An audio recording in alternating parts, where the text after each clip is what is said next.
What up? What up? Welcome to the live. Today's not a normal live. I just want to talk to the people. Then what's going on?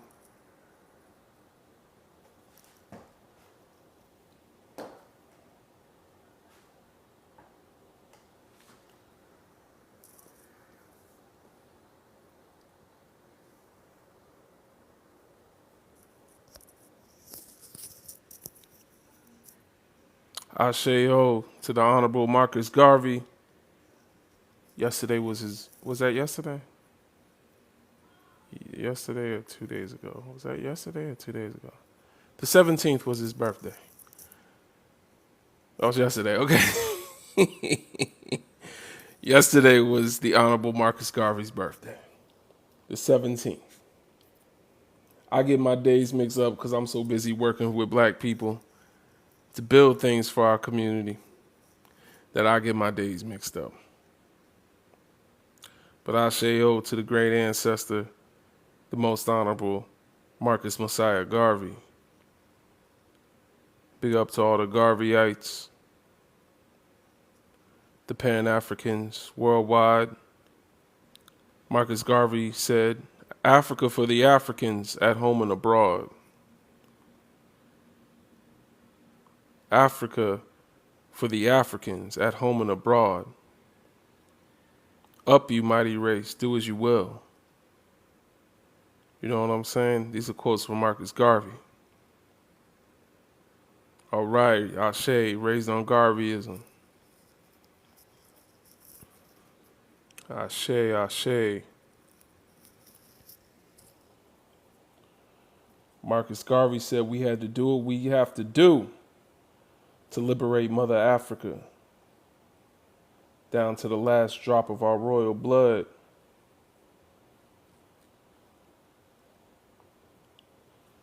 Kujichagulia, self-determination, liberation, independence from Western systems, Western ideologies, independence, re-indoctrination back into being an African first.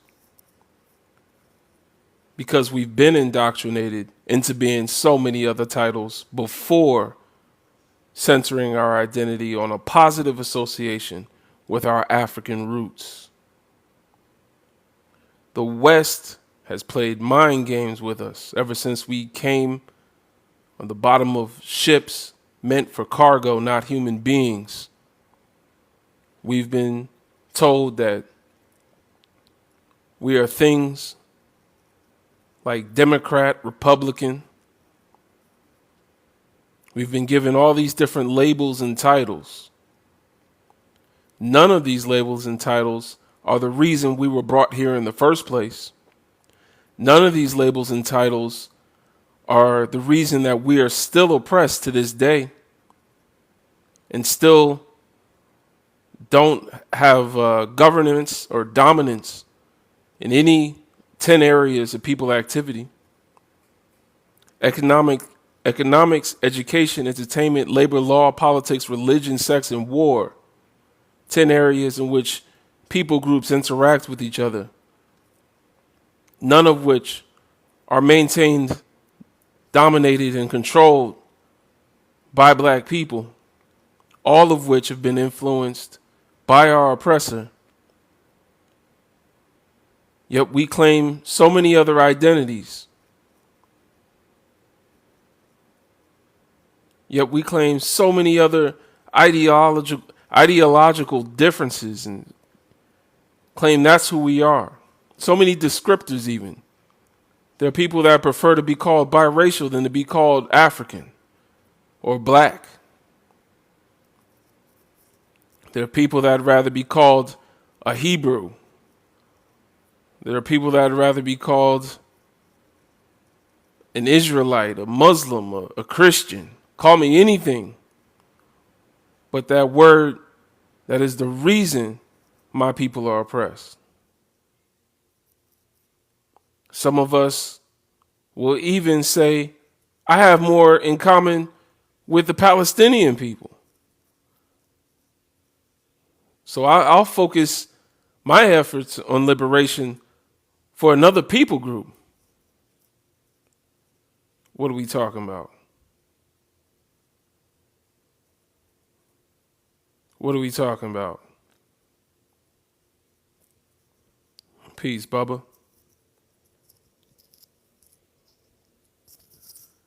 I hold this space intentionally for unity with my people. These spaces should be used intentionally to unify. Brothers and sisters, we only have to do one thing. We only have to do one thing. On a micro level, we need self-love. On a micro level, we need to have a positive association with who we see in the mirror. We've been taught to vilify and demonize even ourselves. Black woman, when you look in the mirror, you see perfection. You see perfection. You are as the Creator wanted you to be. Black man, you don't have to be anyone else. These spaces that I curate are to unify my brothers and sisters at home and abroad. At home does not mean the United States. At home means on the mother continent, and we in the United States are abroad. So when I see lives dedicated to division, divisive tactics, under the guise of exposing someone, I'm disheartened. I'm disheartened. We have to focus on the major enemy, as Stokely Carmichael said. My lives, you're always going to get a scholar. You're going to get a book. You will not get me up here talking out my own ass. You're going to get a scholar. You're going to get some research. You're going to get a book. You're going to get someone that dedicated their lives to black people. I'm not just up here to talk about what feels good and what feels nice. I understand that the emotions of black people in oppression have been curated, have been trained, have been honed by their oppressor. They taught you what was right and wrong. So when it comes to unpacking, decolonizing, and relearning who we are as African people, some things ain't going to emotionally line up. Some things are going to seem like, I don't know. I don't know. I'm not a Christian anymore, but that just doesn't feel right. You mean we're supposed to revere our ancestors? I don't know. I was raised, you're supposed to, only honor God and fear God. You're not supposed to feel this way about your ancestor. I don't know. Just an example. Certain things are not going to align with us emotionally. But as a Pan-African, as someone that is decolonizing, learning more every day about who we are as a people, about the way white supremacy operates, we have to be not only emotional Pan-African, we have to be intellectually Pan-African.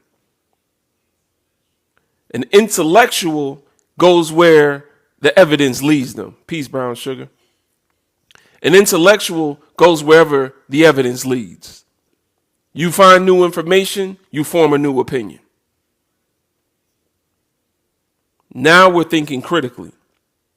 That's where we're supposed to be, brothers and sisters. We're not supposed to look at Pan-Africanism through a Eurocentric moral lens.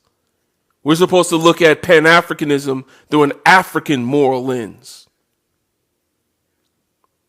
And sometimes when things don't add up, we have to look at the evidence. We can't just say, oh, well, it don't feel like, it feels wrong to me, so I'm not with it. That's ego getting in the way.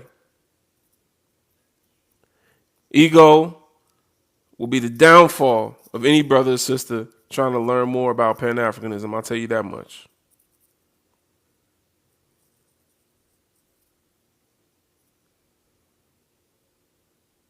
I'm not going to answer that ignorant comment, Solon. If this ain't the lie for you, then this ain't the lie for you. But I just want to let you know that the Solon, the second A in Solon stands for African. So you might want to figure that out. I know you sound like you want to pledge allegiance to the plantation. You go ahead with that. This ain't the lie for you. This ain't the lie for the FBA, fear of being African. This ain't the lie for you. If you fear being African, you can go somewhere. Because you could say the same thing about Americans. I know plenty of Americans that don't want to be American. Like, this don't make no sense. That's ridiculous. That's a ridiculous thing to say.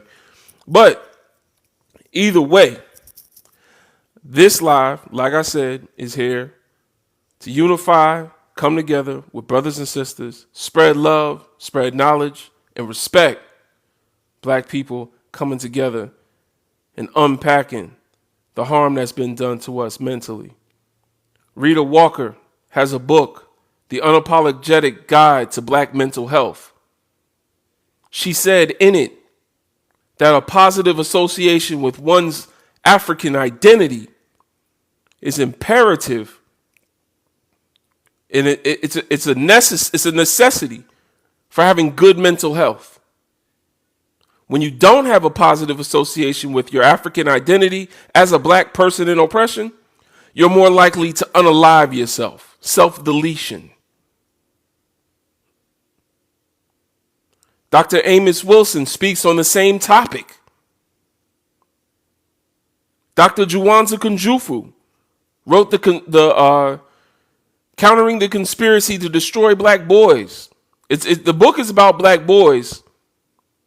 And I think it's imperative that everyone read that book.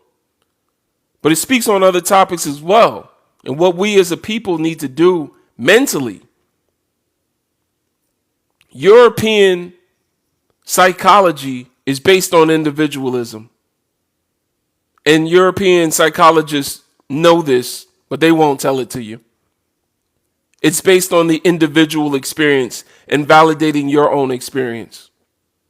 African, quote unquote, psychology is based on communal experience in the community, holding you accountable for how your actions affect the community, the larger group. So it's not just about the individual.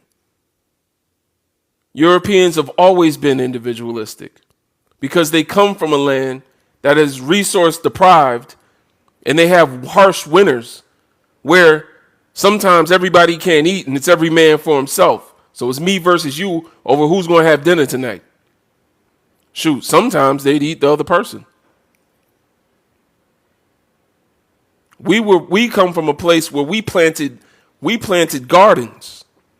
We had fields and fields of agriculture. That's why they had us planting stuff when we came to America. They had us planting tobacco and cotton and everything you can name, because we already knew how to do that for thousands of years. We were the first farmers. We were the original farmers. And y'all want to get psychologized by people that's going to teach you individualism? It's okay to get help. Sometimes you need help, you know what I'm saying? I'm not saying don't go to therapy. If you need therapy, go to therapy. But then you also going to have to unpack some of that therapy. Because understand that psychology uses as a framework a white man's mind to tell how far off you are off balance.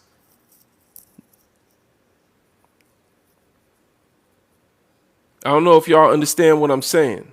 The ideal mind in European Eurocentric psychology is a white man's mind.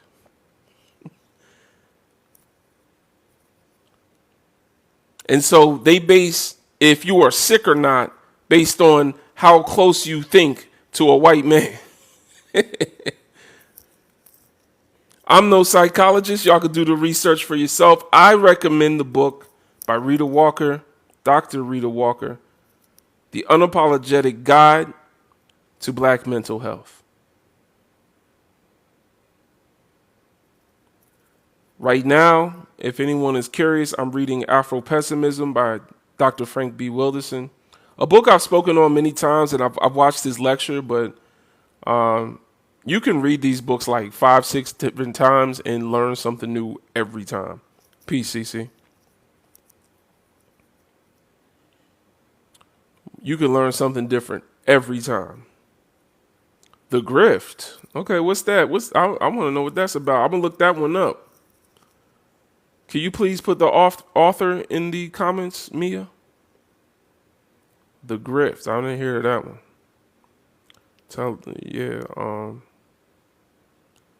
We're going to start hosting a book club. The two books are by Dr. Rita Walker. One of them is The Unapologetic Guide to Black Mental Health.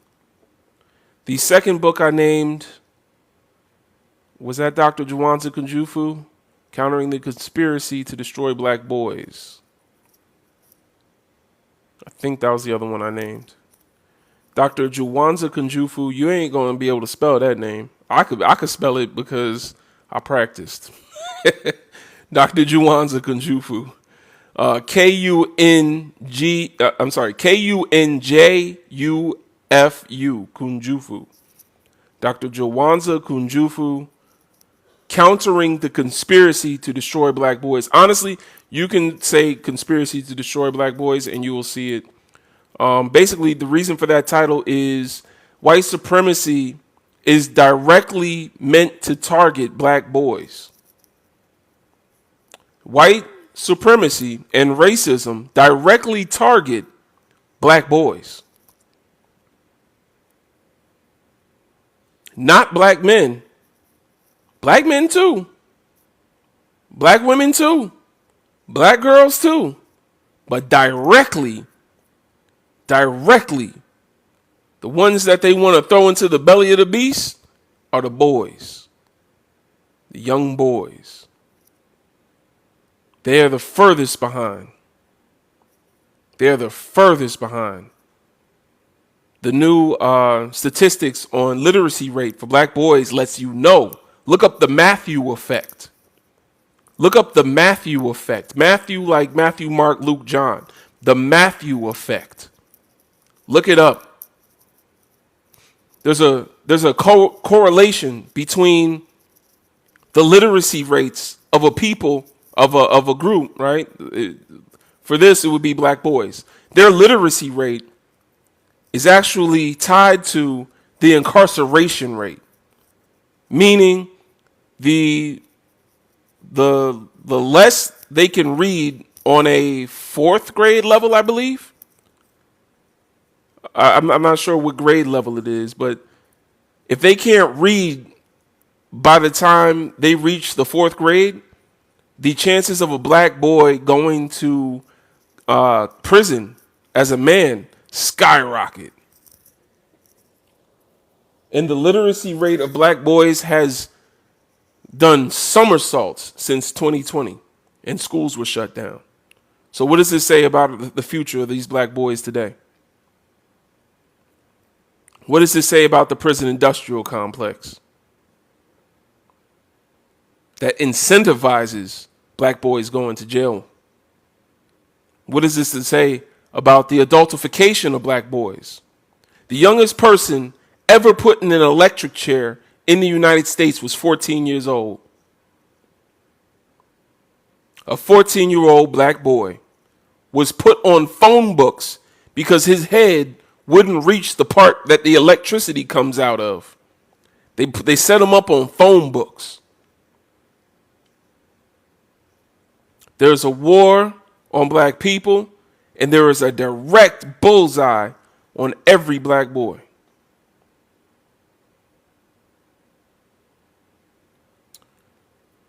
But the reason for this live, I wanted to come up and talk, is because I wanted to talk to the people that's out there about unity, about being black first. It doesn't mean you are nothing else. Being black first doesn't mean you don't love who you love. You don't want to get to vote for who you want to vote for. It doesn't mean you don't get to support whatever liberation group or whatever you. I mean, black first actually does mean that you stand 10 toes with what you think is in the best interest of the black community. It means what you're doing it for your community. But it don't mean that there is no other intersection in which you are also oppressed. It just means that even the oppression you feel in those other intersections come from anti-blackness. Fat phobia. There's a book about this. I didn't get a chance to read it yet, but it talks about the racist origins of fat phobia. So even fat phobia stemmed from anti-blackness. Ableism stems from anti-blackness. Fannie Lou Hamer is the one that started the disabled people's rights movement. Ableism is rooted in anti-blackness. Homophobia, rooted in anti-blackness. Misogyny, rooted in anti-blackness. So then being black first means that dismantling all of these systems, all of these ideologies that were given to us by our oppressor, indoctrinated it to us, because we had these answers in Africa. We had the answer in Africa. We knew how to be good and kind towards one another in Africa. Oh man. In our last live, we were talking about what was it? The mute trade of Africa. I forgot the name. But basically there was a trade route in Africa where people couldn't speak the same language. You know why y'all speak Creole? Some of y'all speak Creole. You know why even African English, African American English. They don't call it vernacular English anymore. It's African American English. The reason we speak these dialects is because the slave master would force people to learn to be able to speak in a way that they could trade with people that speak different languages, that speak French, that speak English, that speak, whatever indigenous African language and Spanish. And so they Creole is a mixture. Creole is just a mixed language. You know what we did in Africa? We didn't make Creole. You know what we did? You would pull up to trade in an African trade route, and you wouldn't say a word. You would say nothing. That's what you would do. You would say nothing. There were rules on what to do, but you would put down what you were offering to sell. Someone would make an offer, and you wouldn't say a word to the person. Everything was done in silence, and nobody was robbed. We were able to trade without talking. Can you imagine that today? No way that will go down peacefully. Can you imagine that today? People trading without talking instead of forcing languages on people. Crazy. So what I'm saying is, when you put black first, that don't mean you're not oppressed in any other way. It just means that you understand that the oppression that you feel in other intersections is rooted in anti-blackness, and you putting black first means that it comes with the dismantling of all those other oppressive intersections. That's what black first mean. I know black people that don't agree with an LGBT lifestyle. And if that stops them from coming together and working with black people, then there's something wrong with that. We don't want them. But I know black people that might feel that way, but be able to put their feelings aside because intellectually they understand the root behind either their bias, the trauma that came behind their bias, and are still able to build with brothers and sisters because we know that we have a much bigger plan. The division has to stop, y'all. The division has to stop, y'all. And whoever's willing to stop the division, I encourage you to go to b1initiative.org. Join our Discord. We have meetings every Sunday like today. Join our Discord and come build with your people. We're not a friend group. I'm nobody's friend. Brothers and sisters, I love y'all, but I ain't your friend. When you love someone, you tell them the truth. I love y'all, but I ain't your friend. I'm your comrade. We have a mission. We have a purpose. We have a mission statement. We have a constitution and bylaws. We have a code of conduct, a way to go about having conflict within our group. So at the end of the day, brothers and sisters, I love y'all, but I love what we building together. That's my focus. The friendship is extra. So anyway, all right, I'm done. I just wanted to say that. I know some of y'all might have been seeing what's going on TikTok. Been a lot of division. I'm disappointed. I'm disappointed in some of these TikTokers. I'm disappointed because and I hit the unfollow button quick. So don't let me catch y'all in a TikTok live. Don't let me catch y'all in them comment sections, y'all. Brother Legend watching. I'm watching.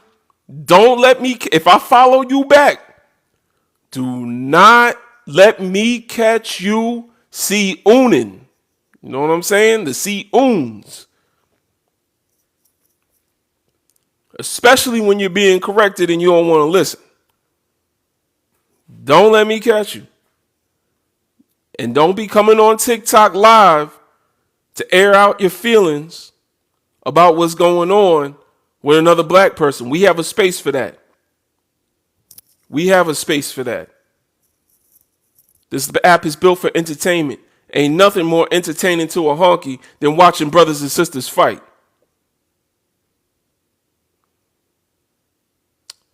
This is accountability, man. This is accountability.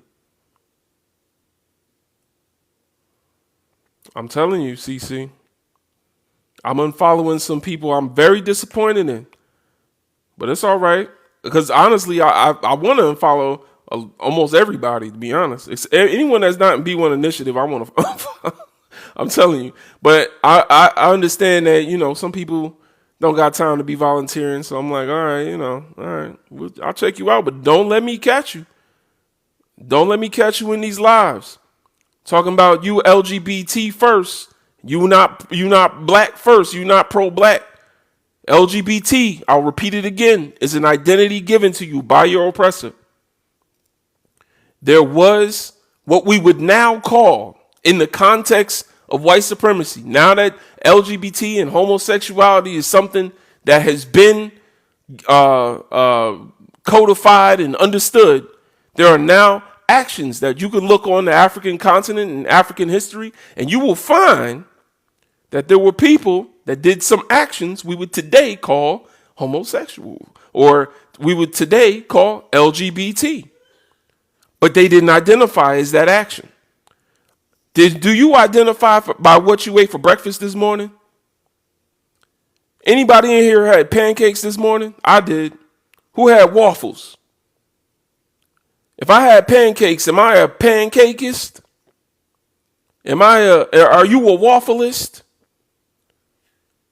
All it take was a few marches and some flags, and then now all of a sudden black people talking about, well, I'm more than black, I'm a pancakeist.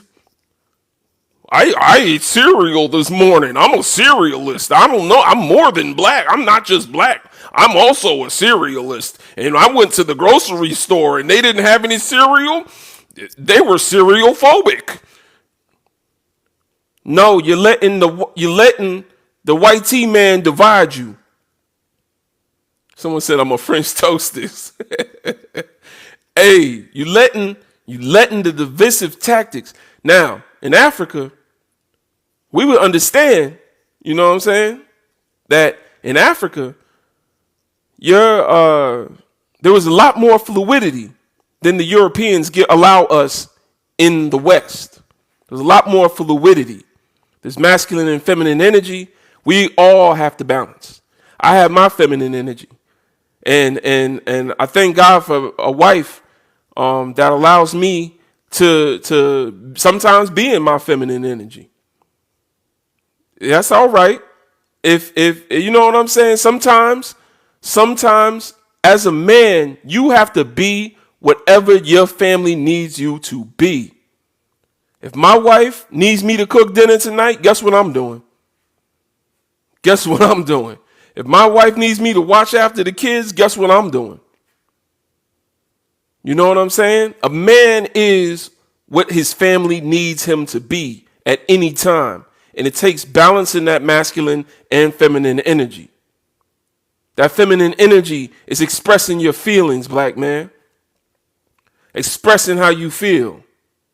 That feminine energy is not always trying to be in control of the situation, but being able to unpack how you feel about the situation in a way that's not harmful. And there's nothing wrong with that, man. And the sisters, allow them to express their masculine energy. You know what I'm saying? Masculine energy is not just anger. Sometimes my wife needs to take the lead. Sometimes she sees things a little bit clearer than I do. That's all right. That's all right. Shoot, if it wasn't for black women taking the lead, we wouldn't be here right now. Brothers, we would not be here if black women didn't take the lead. I guarantee you that. The lifespan of the average black man is nowhere near what the sisters is. There's more sisters here than there are brothers. Because racism, white supremacy want to delete black men off the planet. We know this. Okay? And they've been deleting us for a long time and convincing us to delete each other. That ain't nothing new.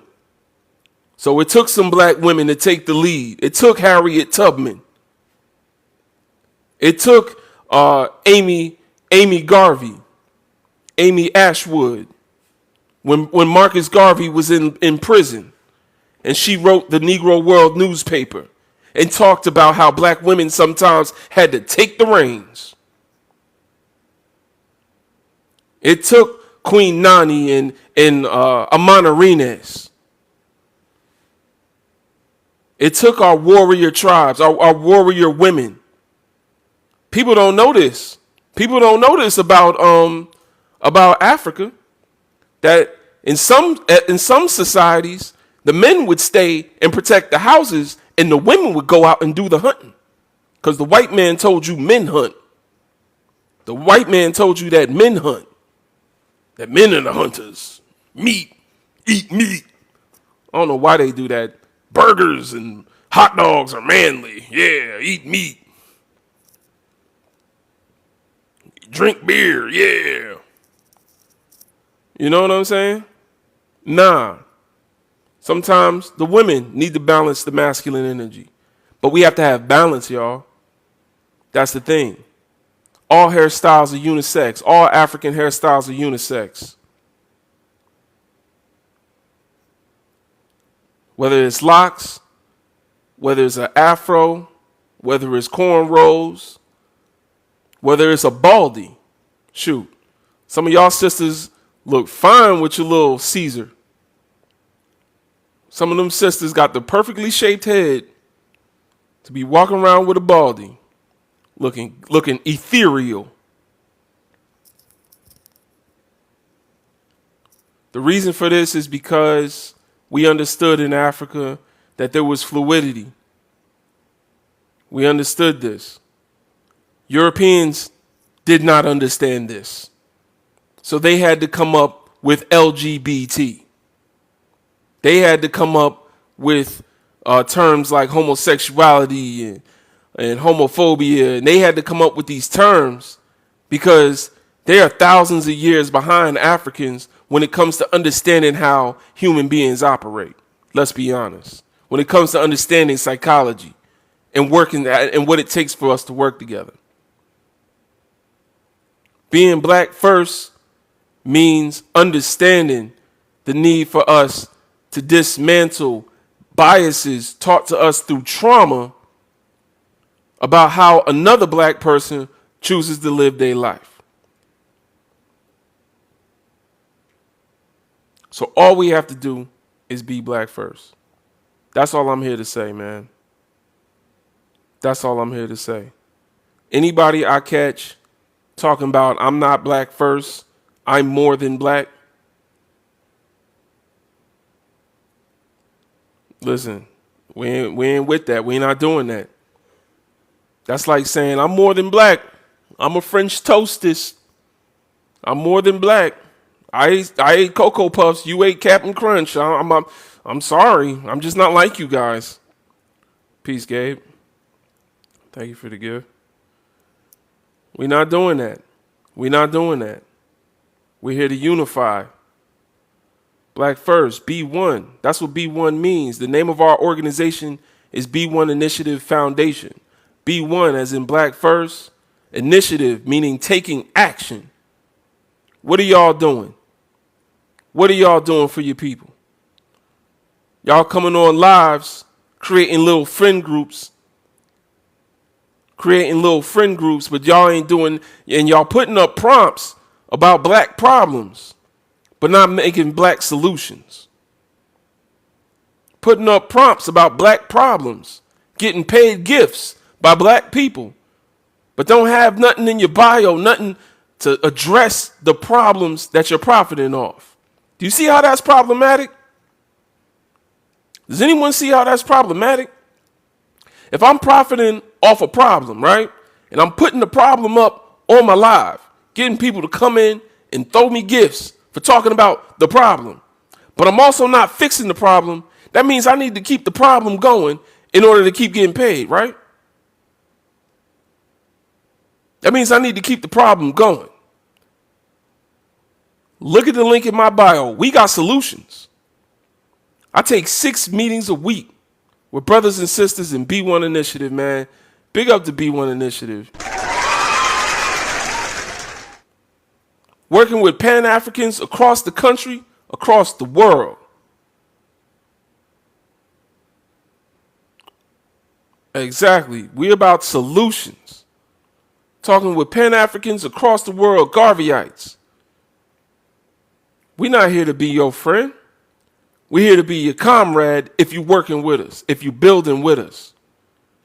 Pro-blackness is prioritizing one's actions and values with what's in the best interest of building within the black community. If you ain't building, then we don't got nothing to talk about. I don't need to be your friend on TikTok. I don't need to be talking to you. We don't got nothing to talk about if we ain't building. Anything else is going to lead to conflict. Hey, my life, my set apart life, absolutely. All right, that's what's up, brother. You should definitely check out B1 Initiative. It's a nonprofit. We are 501c3. We partner with different nonprofits. If what you're building is in alignment with our mission statement, then reach out. You know what I'm saying? That's what we're here for. That's what we here for. I love to see that, man. Big up to all the black people that be doing stuff and be watching my lives, my content, whatever, man. I appreciate y'all so much, man. I was talking to a brother on Twitter, man. He shared with me a screenshot of him and his wife reading books back and forth and sharing books with one another. I love to see that, man. Big up to Black Love, man, and big up to the brothers and sisters that get value from what we putting out here and actually act on it in their personal life, man. Big up to y'all. I think that warms my heart more than anything else, to be honest. That warms my heart more than anything else. That's because that's really what I started this whole page for. I said, I'm not going to just go up there and let TikTok use me. Instead, I'm going to use TikTok to find like-minded people to come work and build with me. So TikTok then became kind of like an amplifier for what I'm trying to do, instead of me doing TikTok and everything else coming after that. You know what I'm saying? Like, what I do comes first, and now TikTok is just helping amplify the message. And a lot of TikTokers, a lot of these lives, I warn y'all, be careful with lives you going in, picking up knowledge from people that don't got no books, don't got no scholars, don't got nothing they can reference other than what feels right. That's something I learned going to church when I was young. My pastor would say, don't ever sit in the sermon and the preacher ain't opened the Bible, but he's sitting there preaching. He ain't opened the Bible not one time. Now, you know, I'm not advocating for Christianity, but I'm saying if the TikTok live that you are watching don't have no research, no sources, right? Me search, not research, right? It has a bunch of me search. Then that's a red flag to anyone.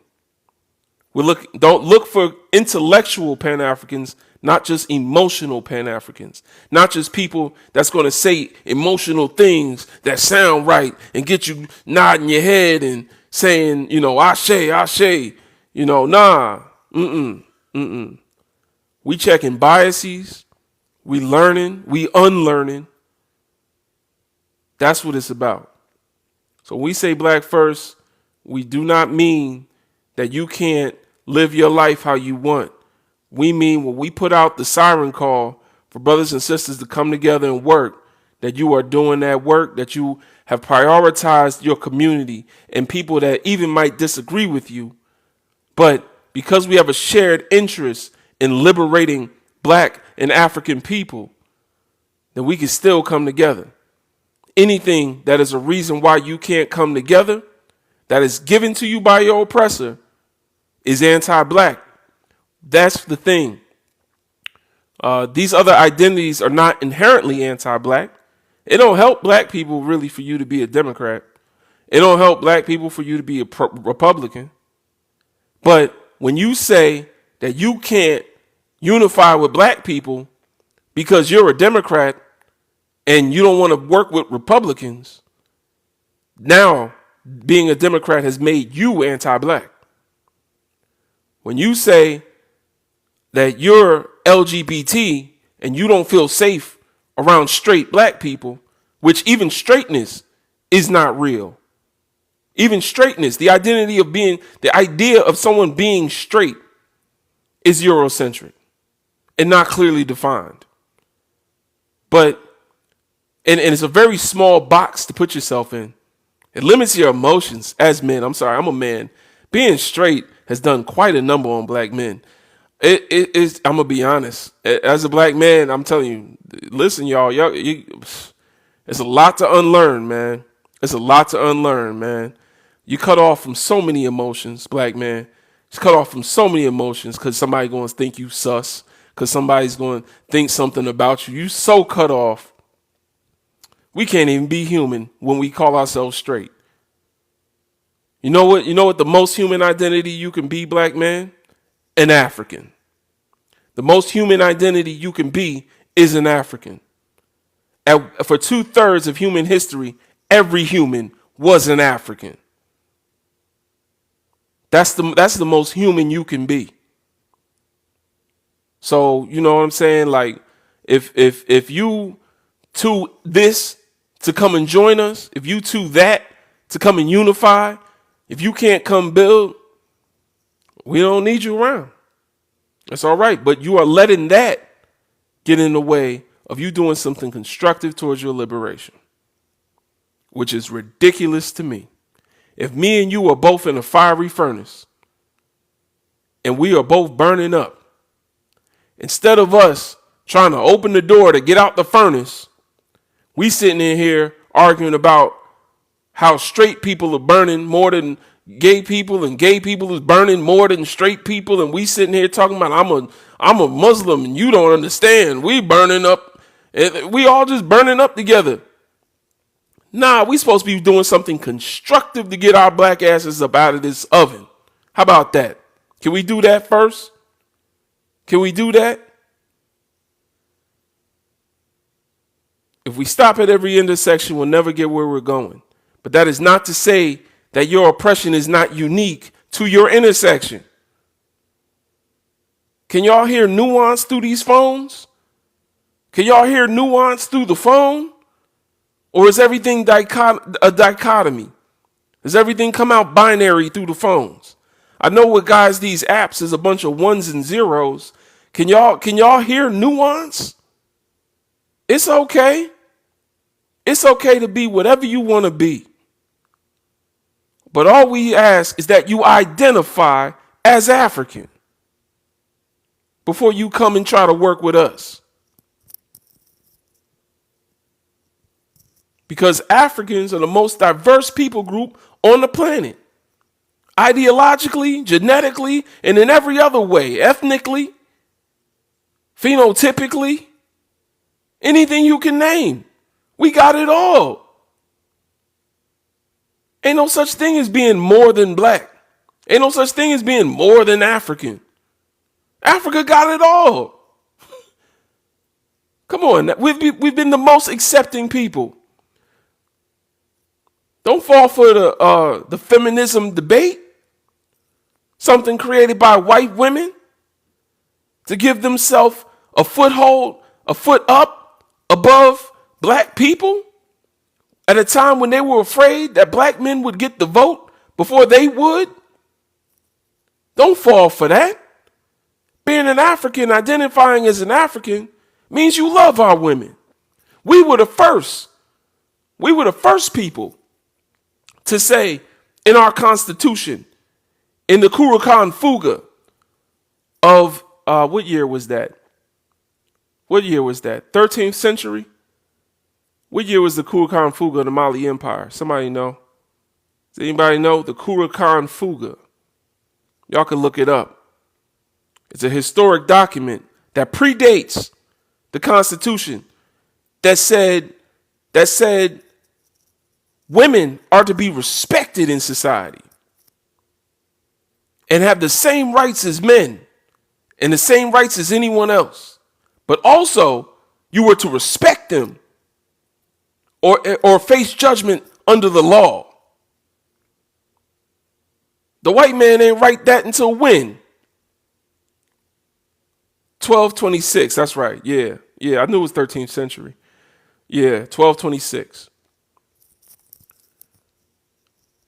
The white man ain't write that till when? When did he make his woman equal? We talking about the 20th century.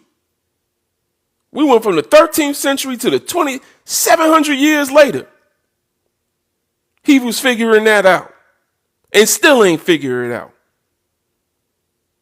We didn't have to write down that all men were created equal because we already knew that. And we included women. We had this all figured out. We've lost our way, brothers and sisters. Intentionally. We were intended to lose our way, brothers and sisters. We were not taught our customs. We were not taught our history. That was stolen from us. Because if we knew our history, we wouldn't ask for liberation. We would take it. That's the words of Dr. John Henrik Clarke. If we knew where we came from, we had solutions to all of society's problems. We had it stolen from our memories. They took us from our parents and raised us on their plantations. So at the end of the day, all we have to do is remember Sankofa. We have to go back and get it. Sankofa is a word from the Akan people, an Adinkra symbol. Sankofa means to go back and learn from your history. That's all we have to do.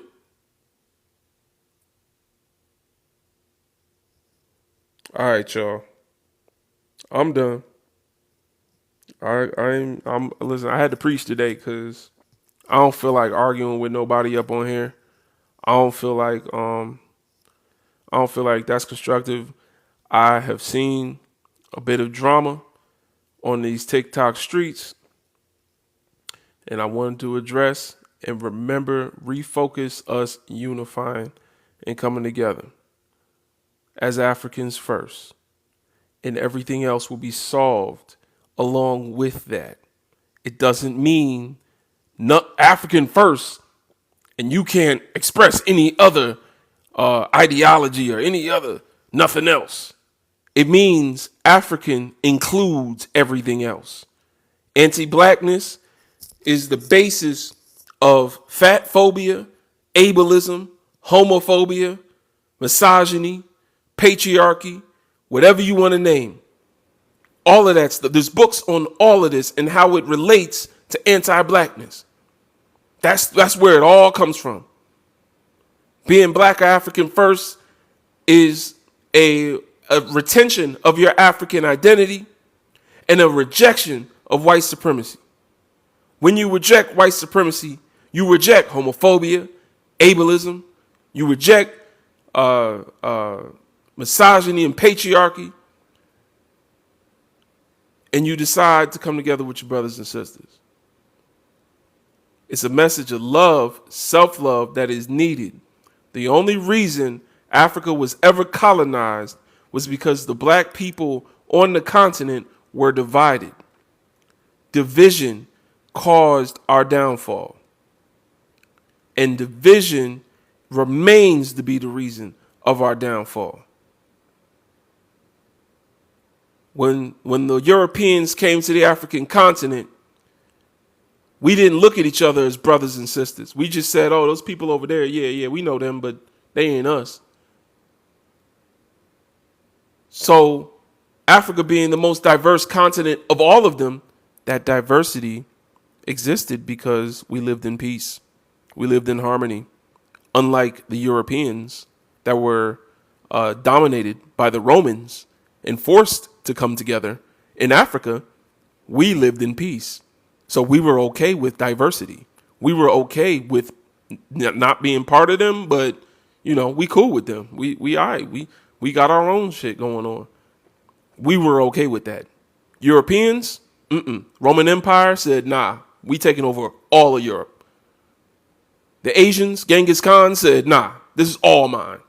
The Persians said, nah, we taking over everything here. We didn't have that kind of heart. And that was the reason for our downfall, because we stayed separated. We saw no reason to unite.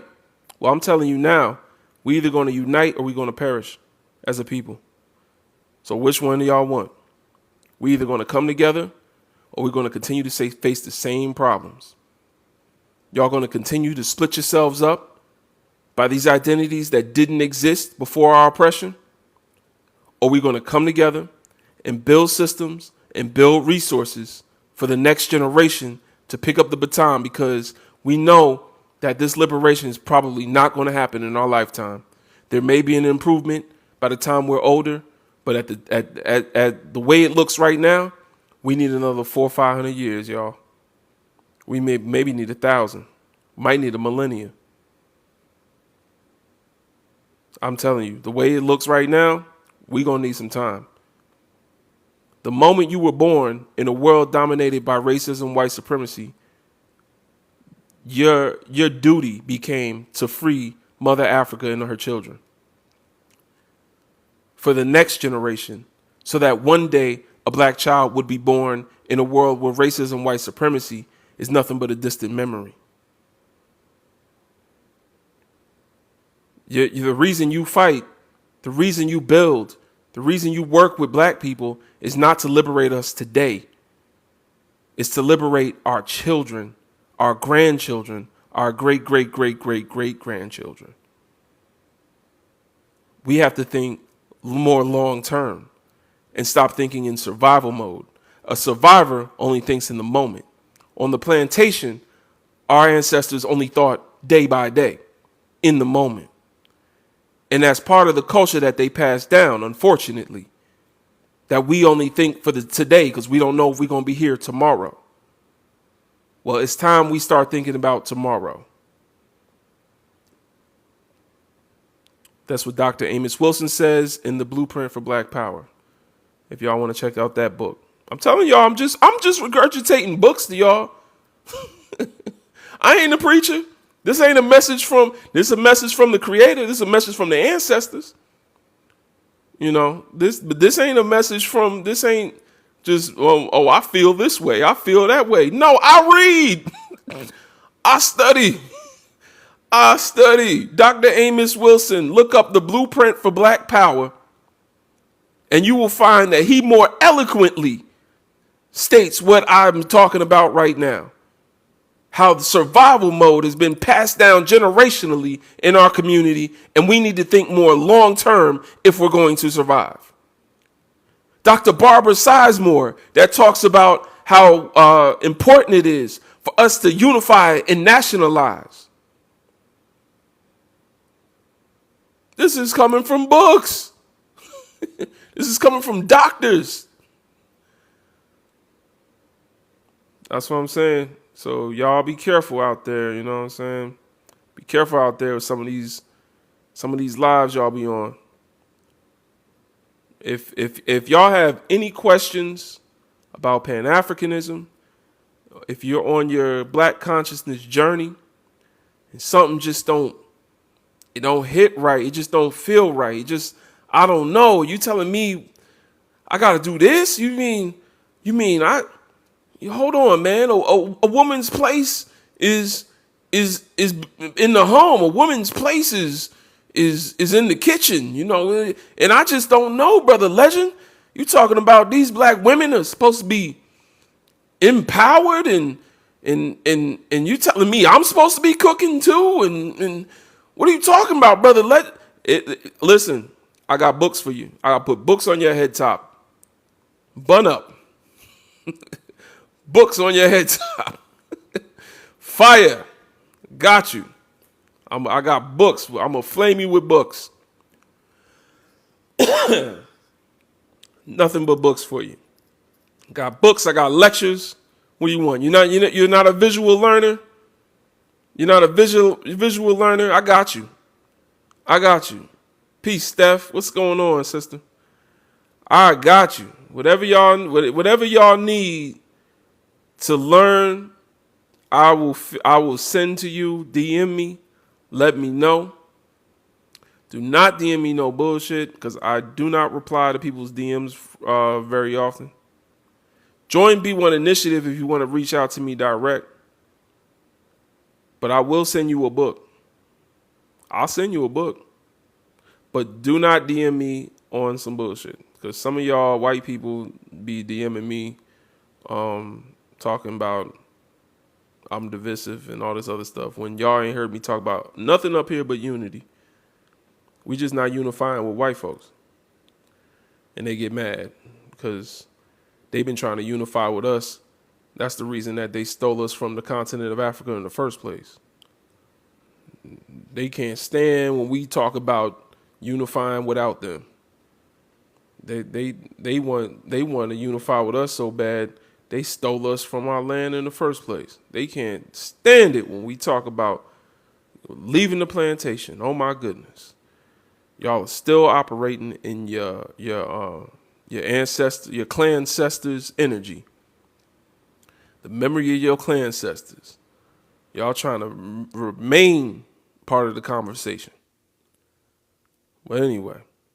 All right, I'm going to go to bed, man. Peace and love. Love to all the brothers, the sisters. I'm going to catch y'all.